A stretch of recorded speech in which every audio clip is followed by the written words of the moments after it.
Hello guys, welcome back to my channel I Square. Today I deal with the company account and its definition. So let's start the definition of company account. Its definition: it is an association of person. It is an association of person who contribute money and money worth common stock and employ it some for common purpose. Association of person means a group of person. किसी भी company को start करने के लिए हमको more capital की ज़रूरत पड़ती है. किसकी ज़रूरत पड़ती है? मोर कैपिटल की ज़रूरत पड़ती है. और ये कैपिटल हमारा कोई भी एक इंडिविजुअल पर्सन हमारा कंट्रीब्यूट करके फुलफिल नहीं कर पाएगा, इसलिए वहाँ पे कई पर्सन की ज़रूरत पड़ती है. इसीलिए नाम दिया गया है association of person means group of person. Suppose that कुछ पर्सन के पास मनी रहता है, कुछ पर्सन के पास उस सिंगल ऑब्जेक्ट या ऑर्गेनाइजेशन को चलाने के लिए कुछ एसेट रहता है जिसको हम संपत्ति कहते हैं. तो जिनके पास मनी रहता है वो मनी कंट्रीब्यूट करते हैं, जिनके पास स्टॉक होता है उस ऑर्गेनाइजेशन में यूटिलाइज करने के लिए तो वो क्या दे देते हैं? स्टॉक दे देते हैं. किस काम के लिए? जिसका मकसद केवल और केवल एक सिंगल सोल ऑर्गेनाइजेशन हो, सोल ऑब्जेक्ट हो. क्लियर? फिर इसी डेफिनेशन को, कंपनी के डेफिनेशन को प्रोफेसर हैनी ने अपने अकॉर्डिंग में क्या कहा है? प्रोफेसर हैनी ने अपने अकॉर्डिंग में क्या कहा है? उनके डेफिनेशन में टोटल ये 4 कीवर्ड मिले हैं. टोटल ये 4 कीवर्ड मिले. ये कीवर्ड क्या कहते हैं इस कीवर्ड को हम समझेंगे. सबसे पहले उन्होंने क्या बताया? Artificial person. आर्टिफिशियल पर्सन, हम पर्सन की बात करें तो पर्सन तो नॉर्मली कोई भी हो सकता है. हम हो सकते हैं, आप हो सकते हैं, ठीक. लेकिन हम लोग को कोई कैसे डिनोट करता है? मिस्टर या मिसेस. ठीक, लेडीज जेंट्स है तो मिस्टर, लेडीज है तो मिसेस, या तो सर मैम. ठीक है. ठीक इसी तरीके से कोई कंपनी है तो कंपनी को हम कैसे डिनोट करते हैं? मैसर्स के नाम से. किसके नाम से? मैसर्स के नाम से. इसको आर्टिफिशियल क्यों नाम दिया गया है? क्योंकि पर्सन तो हम ही लोग हैं, लेकिन क्या कंपनी के हाथ पैर होते हैं? नहीं होते हैं. उसको बनाता कौन है? Created by law. कौन बनाता है? Created by law. किसी कानून के द्वारा, किसी कानून के द्वारा उसको बनाया जाता है, इसलिए उसको नाम दिया गया है artificial person. Separate entity means, separate entity means हम लोग जब क्लास 11th में थे तो सेकेंड चैप्टर शायद अकाउंटिंग प्रिंसिपल करके नाम था. ठीक, उसमें हम लोग कॉन्सेप्ट पढ़े होंगे, business entity concept. Business entity concept हमारा क्या बताता है? Businessman and business apart for each other. दोनों बिजनेसमैन हो चाहे बिजनेस हो, दोनों एक दूसरे से अलग अलग होते हैं. ठीक इसी तरीके से हमारा कंपनी का भी डेफिनेशन है. जो कंपनी है उसकी एसेट और लायबिलिटी अलग होती है as compare to member. Company की अपनी एक एसेट लायबिलिटी होगी और मेंबर की अपनी एक एसेट लायबिलिटी होगी. दोनों को हम मिक्सअप नहीं करेंगे. ठीक. Perpetual succession. परपेचुअल सक्सेशन कहीं ना कहीं हमको याद दिलाता है हमारे गोइंग कंजर्न कॉन्सेप्ट का. गोइंग कंजर्न कॉन्सेप्ट क्या कह रहा था कि बिजनेस की लाइफ इनफाइनाइट होती है.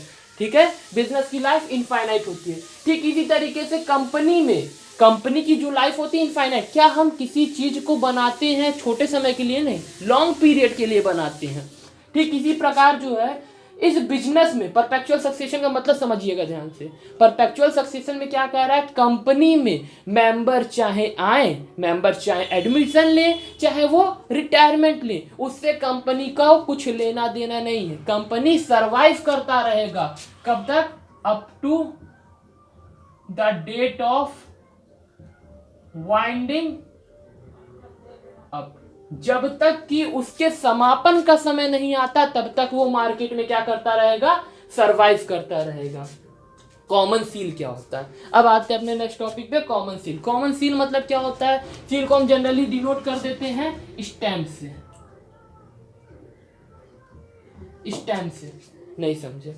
जैसे कि हम हैं, आप हैं, हमको आपके साथ कॉन्ट्रैक्ट करने के लिए एग्रीमेंट बनाना पड़ता है. एग्रीमेंट को वैलिड कराने, करार देने के लिए क्या करना पड़ता है? उस पर साइन करना रहता है. ठीक. लेकिन अगर कोई एक कंपनी है उसको किसी फर्दर कंपनी के साथ कॉन्ट्रैक्ट करना है तो क्या वो खुद ब खुद साइन करेगी? नहीं कर पाएगी. खुद ब खुद करेगी, नहीं कर पाएगी। तो इसलिए उस कंपनी के नाम का, जैसे सपोज कर लेते हैं AB लिमिटेड है, AB लिमिटेड है, तो इसके नाम का एक स्टैम्प प्रिपेयर किया जाता है, इसके नाम का एक स्टैम्प बनवाया जाता है और किसी भी एग्रीमेंट पे उसको अफिक्स कर दिया जाता है, अफिक्स कर दिया जाता है ताकि वो एग्रीमेंट हमारा वैलिड हो जाए। ठीक है, अब हमारा नेक्स्ट टॉपिक है क्या है, kind of company. Kind of company हमारे टोटल 3 तरीके के होते हैं, limited by share, limited by guarantee और अनलिमिटेड कंपनी। तो लिमिटेड बाय गारंटी और अनलिमिटेड की यहाँ बात नहीं कर रहे हैं, यहाँ किसकी बात कर रहे हैं, under company limited by share की बात कर रहे हैं। ठीक है, लिमिटेड बाय शेयर की बात कर रहे हैं। तो लिमिटेड बाय शेयर में हमारे 3 तरीके की कंपनी का इनकॉर्पोरेशन होता है। सबसे पहली कौन कंपनी है, प्राइवेट कंपनी। दूसरी कौन सी कंपनी है, पब्लिक कंपनी। तीसरी कौन है, 1 पर्सन कंपनी। 1 पर्सन कंपनी के बारे में हमको ज्यादा कुछ जानना नहीं है, इसीलिए इसको हम क्रॉस कर दे रहे हैं। ठीक है, सबसे पहले बात करते हैं किसकी, प्राइवेट कंपनी की। तो प्राइवेट कंपनी का एक सेक्शन चलता है, सेक्शन 2 सबसेक्शन 68।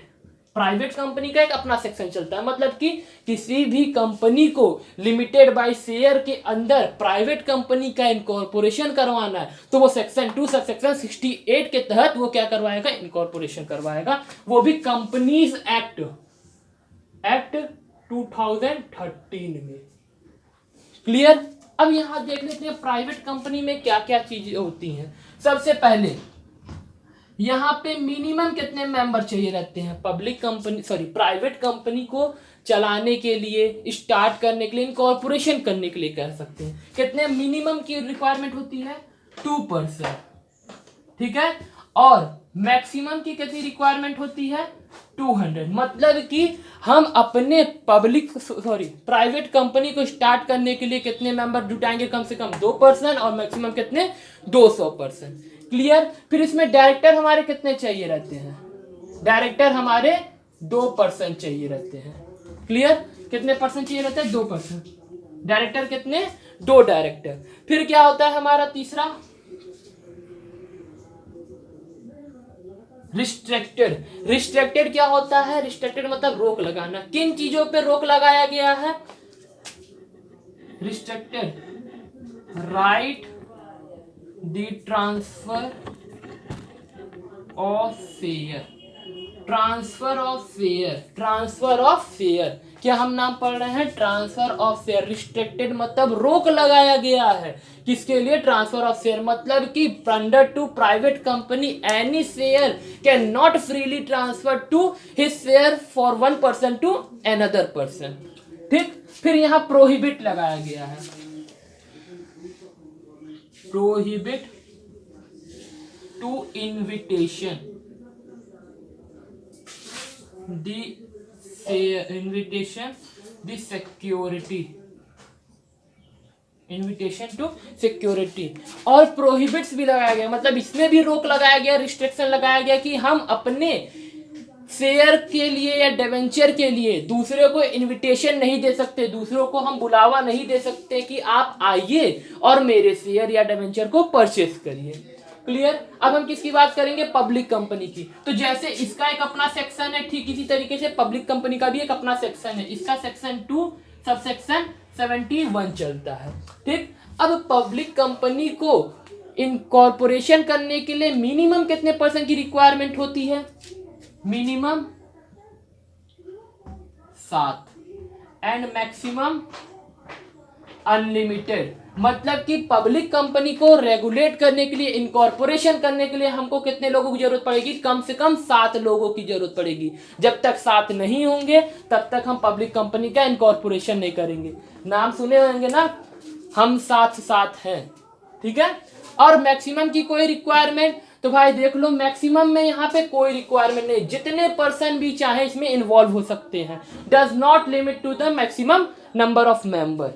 फिर यहाँ पे कितने डायरेक्टर होने चाहिए, जैसे कि प्राइवेट में 2 थे तो पब्लिक में कितने परसेंट की डायरेक्टर होंगे, 3 डायरेक्टर होने चाहिए, कम से कम 3 डायरेक्टर। मैक्सिमम आप बढ़ा सकते हैं, उसके लिए रिजोल्यूशन पास करना पड़ेगा। फिर यहाँ पे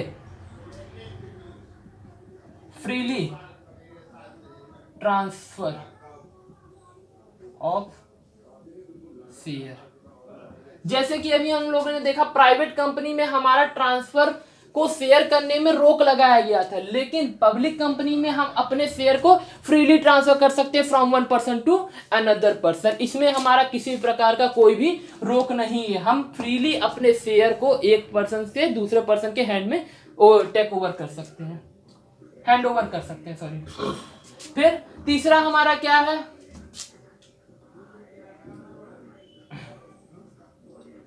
can invite for the securities. इसमें अभी हमने देखा था प्राइवेट कंपनी में कि हम अपने सिक्योरिटीज के लिए लोगों को इनविटेशन नहीं दे सकते हैं, लोगों को ऑफर नहीं दे सकते हैं कि आप आइए और विजिट करिए और खरीदिए हमारे शेयर और डिवेंचर को, ठीक। लेकिन पब्लिक कंपनी में हमारा क्या है, कैन इनवाइट फॉर सिक्योरिटीज, मतलब कि हम लोगों को बुलाते हैं और कहते हैं आप आइए और हमारे शेयर और डिवेंचर को खरीदिए। सिक्योरिटी इन द सेंस हमारा किन किन चीजों को डिनोट करता है, सिक्योरिटी मतलब होता क्या है। सिक्योरिटी में हमारे शेयर हो सकते हैं, डिबेंचर हो सकते हैं, बॉन्ड हो सकते हैं, और भी कई चीजें ऐसे हो सकती हैं। क्लियर, तो इसको नोट डाउन करिए, फिर उसके बाद सेशन आगे बढ़ाते हैं।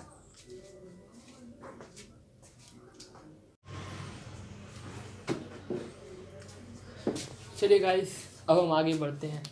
अब हमारा नेक्स्ट टॉपिक क्या है, types of share.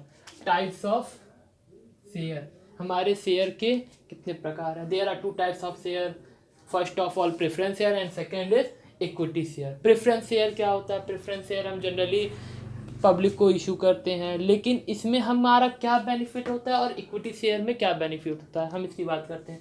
Preference share तो हम इशू करते हैं, लेकिन at a fixed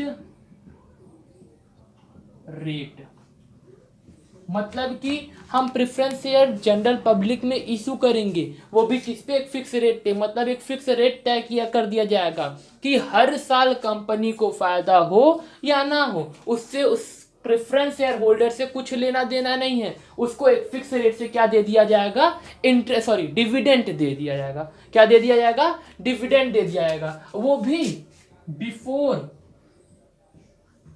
the payment of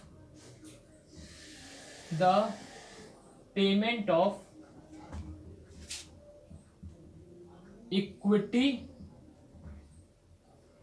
share, मतलब कि इक्विटी शेयर के पेमेंट करने से पहले ही डिविडेंड दे दिया जाएगा, किसको, प्रेफरेंस शेयर को। क्लियर। फिर उसके बाद एक लास्ट भी इसमें बेनिफिशियल होता है। प्रेफरेंस शेयर में क्या बेनिफिशियल होता है, रिसीव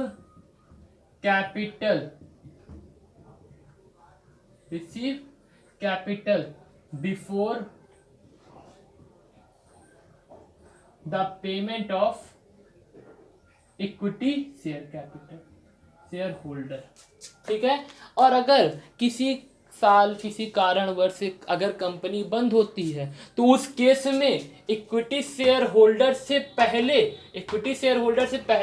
प्रेफरेंस शेयर को उसके कैपिटल का पेमेंट कर दिया जाता है। अब हम किसकी बात करेंगे, इक्विटी शेयर होल्डर। अभी तो हमने देख लिया प्रेफरेंस शेयर होल्डर में क्या क्या बेनिफिट होते हैं। इसमें सबसे पहला बेनिफिट क्या था, एक फिक्स रेट पे डिविडेंड दिया था हर साल, does not matter, company can earn profit and loss. फिर before the payment of equity share, ठीक है, डिविडेंड तो पे करते हैं लेकिन इक्विटी शेयर को पेमेंट करने से पहले, और किसी साल अगर कंपनी वाइंडिंग अप होता है तो उस समय इक्विटी शेयर होल्डर से पहले कैपिटल का पेमेंट कर दिया जाता है प्रेफरेंस शेयर को, ठीक। अब इक्विटी शेयर की बात करेंगे तो इक्विटी शेयर होल्डर को क्या बेनिफिट मिलता है शेयर परचेस करने का, इसमें डिविडेंड दिया जाता है, नॉट अ फिक्स रेट, मतलब कि डिविडेंड इसमें भी दिया था इसमें भी दिया था, लेकिन इक्विटी शेयर होल्डर का फिक्स रेट नहीं होता है। अगर कंपनी को प्रॉफिट हाई हुआ है तो हाई डिविडेंड पे किया जाएगा, और अगर कंपनी को नुकसान हुआ है तो उस केस में क्या होगा, इसको डिविडेंड नहीं मिलेगा। फिर सेकंड हमारा क्या होता है, इक्विटी शेयर होल्डर के पास राइट होता है, वोटिंग राइट होता है। वोटिंग राइट होता है, पार्टिसिपेट कर सकते हैं किसमें, मैनेजमेंट में। मतलब कि अगर कोई भी कंपनी का, मतलब कि अपने कंपनी का कुछ डिसीजन मेकिंग का कार्य हो रहा है तो उसमें इक्विटी शेयर होल्डर पार्टिसिपेट कर ले सकते हैं मैनेजमेंट में, और उनके पास राइट होता है वोट देने के लिए कि हाँ ये सही है या ये गलत है। क्लियर। यहाँ हमने इक्विटी शेयर और प्रेफरेंस शेयर को जान लिया, लेकिन अब इसके बारे में कुछ और जानते हैं। किसके तहत, डेफिनेशन सॉरी डिफरेंस के तहत। प्रेफरेंस शेयर और इक्विटी शेयर में डिफरेंस के अकॉर्डिंग हम क्या समझेंगे कि क्या क्या चीजें कही गई है प्रेफरेंस शेयर के बारे में और इक्विटी शेयर के बारे में। तो यहां हम लिख लेते हैं सबसे पहले प्रेफरेंस शेयर और ये इक्विटी। तो प्रेफरेंस शेयर में सबसे पहले हमारा रेट ऑफ डिविडेंड की बात की जाती है। तो अभी हमने कुछ देर पहले देखा कि प्रेफरेंस शेयर होल्डर को तो डिविडेंड दिया था, लेकिन एट अ फिक्स रेट। इसमें डिविडेंड का रेट फिक्स होता है, फिक्स्ड रेट। प्रेफरेंस शेयर को डिविडेंड दिया जाता है लेकिन उसका रेट हमारा फिक्स होता है। इक्विटी शेयर होल्डर को भी डिविडेंड दिया जाता है लेकिन इसमें हमारा फिक्स रेट नहीं होता है, not a fixed rate. Clear. इसमें हमारा रेट फिक्स होता है, इक्विटी शेयर को भी डिविडेंड दिया था लेकिन उसका रेट नहीं फिक्स होता। Second cause of difference, error of dividend. Error of dividend मतलब क्या होता है, डिविडेंड मतलब तो समझ गए लाभांश होता है, एरर मतलब कि छोड़ देना। अगर किसी वर्ष कंपनी ने अपने शेयर होल्डर को, चाहे वो प्रेफरेंस शेयर हो चाहे वो इक्विटी शेयर हो, अगर अपने शेयर होल्डर को डिविडेंड नहीं दी है तो क्या अगले साल एक्यूमुलेट कर देगी, उसके बारे में जानते हैं। तो प्रेफरेंस शेयर को अगर किसी वर्ष डिविडेंड नहीं दिया गया, किसी ईयर डिविडेंड नहीं दिया तो नेक्स्ट ईयर उसके डिविडेंड को एक्यूमुलेट कर लिया जाता है। क्या कर लिया जाता है, एक्यूमुलेट कर लिया जाता है। लेकिन इक्विटी शेयर होल्डर के कैपिटल डिविडेंड को एक्यूमुलेट नहीं किया जाता है।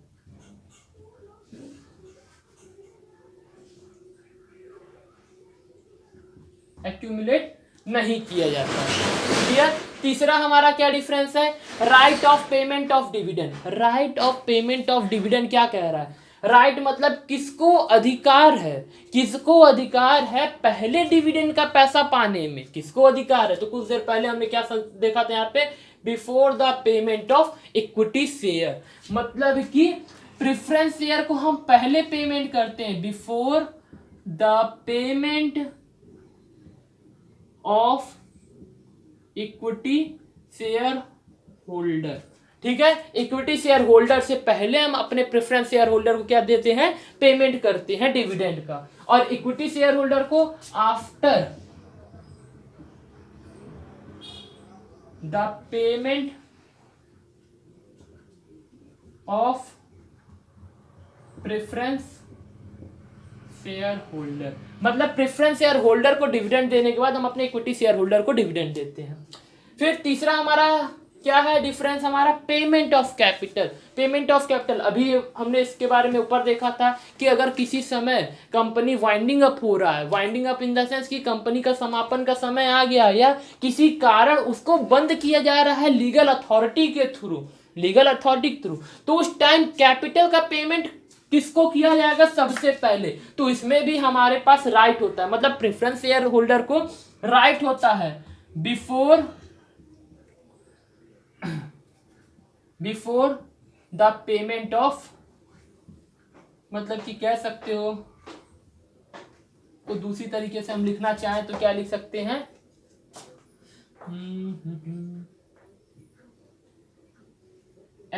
Receive capital before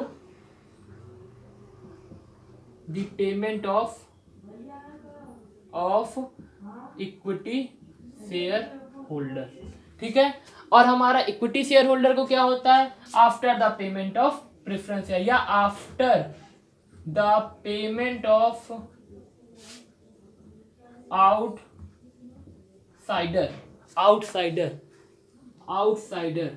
outsider. यहां हमने 3 बार आउटसाइडर का नाम क्यों लिया, आउटसाइडर मतलब समझे नहीं, यहाँ पे आप कहना क्या चाह रहे हैं आउटसाइडर का मतलब? प्रेफरेंस शेयर क्या हमारे आउटसाइडर होते हैं? नहीं, मैं ऐसा नहीं कहना चाह रहा हूँ कि प्रेफरेंस शेयर हमारे क्या होते हैं, आउटसाइडर होते हैं। यहाँ आउटसाइडर लिखने का मतलब क्या है कि सबसे पहले हम अपने लोन को छुड़ाते हैं, जितने हमारे क्रेडिटर होते हैं उनका पेमेंट करते हैं, फिर उसके बाद डिवेंचर का पेमेंट करते हैं, फिर प्रेफरेंस शेयर का करते हैं, फिर उसके बाद किसका करते हैं, इक्विटी शेयर होल्डर का। इसलिए हमने यहाँ नाम दे दिया है आउटसाइडर।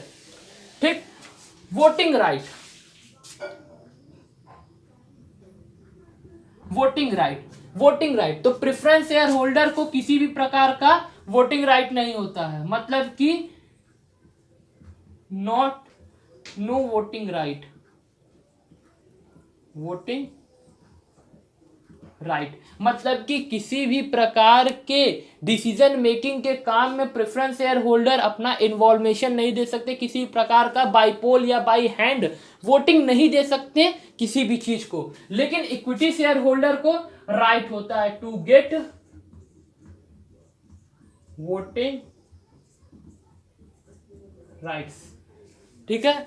फिर यहाँ participate in management, participate in management मतलब क्या होता है कि कहीं हमारे कंपनी में कुछ डिसीजन मेकिंग का कार्य चल रहा है, तो क्या हम उसमें पार्टिसिपेट ले सकते हैं कि नहीं ले सकते। तो वहाँ पे अगर बात कर दिया जाए प्रेफरेंस शेयर होल्डर को, तो प्रेफरेंस शेयर होल्डर हमारे मैनेजमेंट के कार्य में पार्टिसिपेट नहीं ले सकते। ठीक। लेकिन इक्विटी शेयर होल्डर हमारे मैनेजमेंट के काम में क्या ले सकते हैं, पार्टिसिपेशन ले सकते हैं किसी भी डिसीजन मेकिंग में। क्लियर? कुछ कंफ्यूजन? एक बार और फिर से हम जान लेते हैं डिफरेंस बिटवीन। ध्यान से सुनिएगा सभी लोग। सबसे पहला रेट ऑफ डिविडेंड, तो प्रेफरेंस शेयर को हम डिविडेंड देते हैं और इक्विटी शेयर होल्डर को भी डिविडेंड देते हैं, लेकिन यहाँ पे हमारा रेट फिक्स होता है और इक्विटी शेयर में हमारा किसी भी प्रकार का कोई रेट फिक्स नहीं होता है। Clear? Error of dividend, error of dividend मतलब कि किसी साल अगर प्रेफरेंस शेयर होल्डर को डिविडेंड नहीं दिया गया है तो अगले साल डिविडेंड दिया जाएगा, वो भी पिछले साल का एक्यूमुलेट करके। एक्यूमुलेट मतलब कि पिछले साल का जोड़ करके। लेकिन इक्विटी शेयर होल्डर को अगर नहीं मिला है तो उसके डिविडेंड को स्किप कर दिया जाएगा, स्पॉइल कर दिया जाएगा। फिर right to payment of dividend. अब देखिए डिविडेंड का पेमेंट किसको कब कर, मतलब कि किसको किसके पहले करते हैं। तो यहाँ हम बात करते हैं प्रेफरेंस शेयर होल्डर की, तो प्रेफरेंस शेयर होल्डर को इक्विटी शेयर होल्डर से पहले पेमेंट दिया जाता है और प्रेफरेंस शेयर होल्डर के बाद इक्विटी शेयर होल्डर को पेमेंट किया जाता है।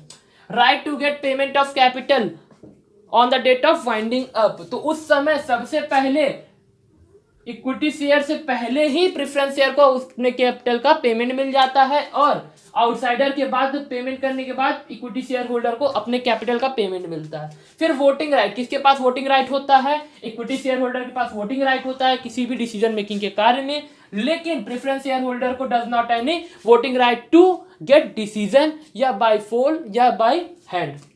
पार्टिसिपेशन इन मैनेजमेंट, मैनेजमेंट में कौन पार्टिसिपेट कर सकता है, केवल और केवल इक्विटी शेयर होल्डर कर सकते हैं। प्रेफरेंस शेयर होल्डर के पास किसी प्रकार का कोई राइट नहीं होता है। ठीक है, नोट डाउन कर लीजिए। फिर मिलते हैं अगली क्लास।